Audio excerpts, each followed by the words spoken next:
President of the Republic of Korea. Not every picture tells a story. Not every image is worth 1,000 words. But the right one, in the right place, time, and context, can pack a bigger punch than 100 soundbites or 1,000,000 tweets. An image like this one, athletes from 2 countries entering the Olympic stage under one flag. It's a great photo op. It makes for some good pictures. It does sort of bring the sense of potential and the sense of optimism, at least briefly for that sports event. But it doesn't necessarily mean unification is around the corner. Of course, there's an element of spectacle to it, but it was also meaningful.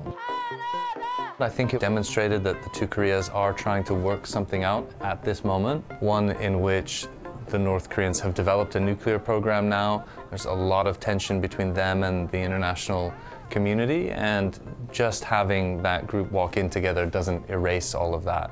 So, you know, it is a moment that suggests hopefulness.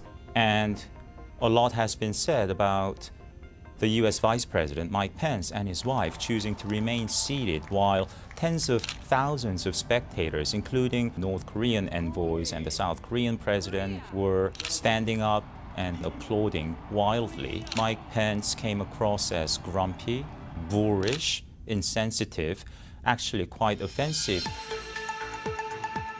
If a charm offensive is to work, the recipients must be open to persuasion, and it helps if they're gullible. Pyongyang will have been pleased with the way the Western media received Kim Yo-jong, Kim Jong-un's sister. With the world watching the Olympics, she will put a young, telegenic face on the regime. There is no denying the significance of her presence at the Games, given that Kim Yo-jong is the first member of North Korea's ruling family to ever visit the South. But before falling under her spell, Western news outlets might have done some homework and considered her day job. Propaganda is what Kim Yo-jong does.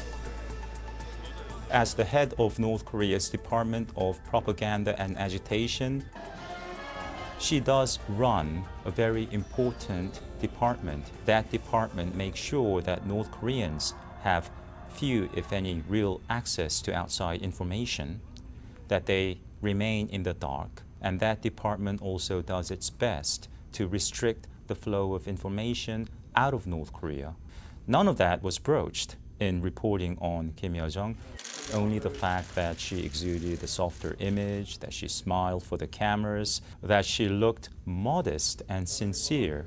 The appearance of the Kim Yo-jong may be seen as a more propaganda show to create more peaceful, more loving images of North Korea.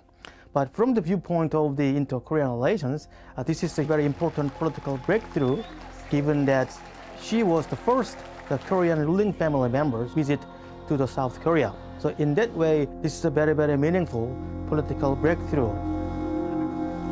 In Pyeongchang, Kim Yo-jong became the temporary face of an authoritarian country that is politically dominated by men. Kim Jong-un represents the 3rd generation of a family dynasty, a patriarchy that has lasted for 70 years. But when North Korea ventures onto the world stage and in front of the news media, women do a disproportionate amount of the PR work. In addition to Kim Yo-jong, the government sent more than 200 cheerleaders to the Games. It's not the first time they've been sent out, but journalists can't seem to resist them. The cameras were drawn to the women like moths to the Olympic flame.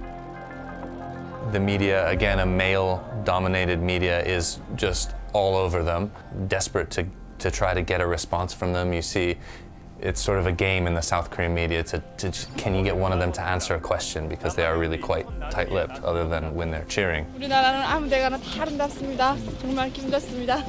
In a way, it's almost a propaganda failure. Because of how regimented and organized they appear, it can look a little bit weird sometimes, a little bit sort of stiff It's sort of what you would expect from Western media because they really like this narrative, and especially like the cheerleaders really fit into the caricature that they've built of North Korea. This idea of it's this Potemkin village and the fascination with how synchronized they are and how brainwashed they are and how controlled they are. Support staff surround the cheering squad, the athletes, the art troupe. All of the delegation would be under 24/7 surveillance, he says. They wouldn't be able to go to the bathroom alone. And it sort of revealed how little the Western media knows about either Korea and how little they understand about the situation in whole. He's unpredictable, most powerful nuclear test yet in North Korea. The international news media treat North Korea as a potential geopolitical flashpoint. Media in South Korea see the North differently, as an existential threat. News outlets based in Seoul are typically split along liberal and conservative lines. Liberal outlets are more open to accommodating Pyongyang. Conservative ones are usually much more hardline. But on this story, and the bilateral meeting between Kim Yo-jong and the South Korean president Moon Jae-in, the ideological gap in the South seems to have shrunk because of the stakes, the arsenals, and the players involved, not all of whom are Korean. On the left, you have editorials cheering Moon Jae-in on, saying this is a very important moment of outreach and possibly a bigger breakthrough.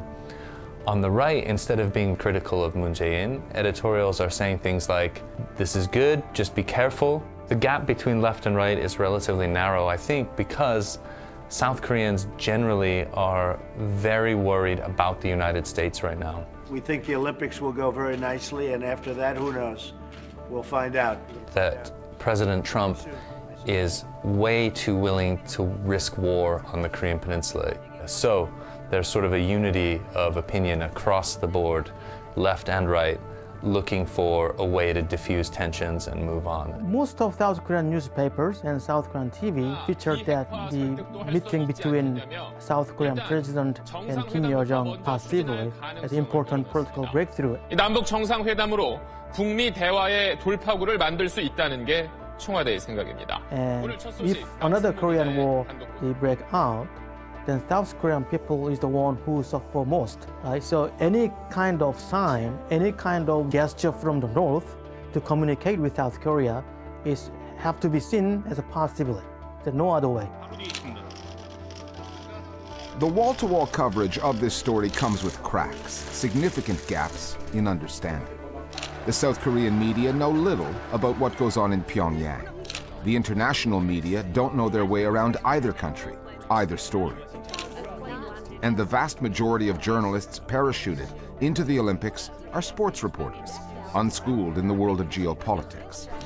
For the Kims of North Korea, this was more than a photo opportunity. It was a propaganda opportunity, and they took it.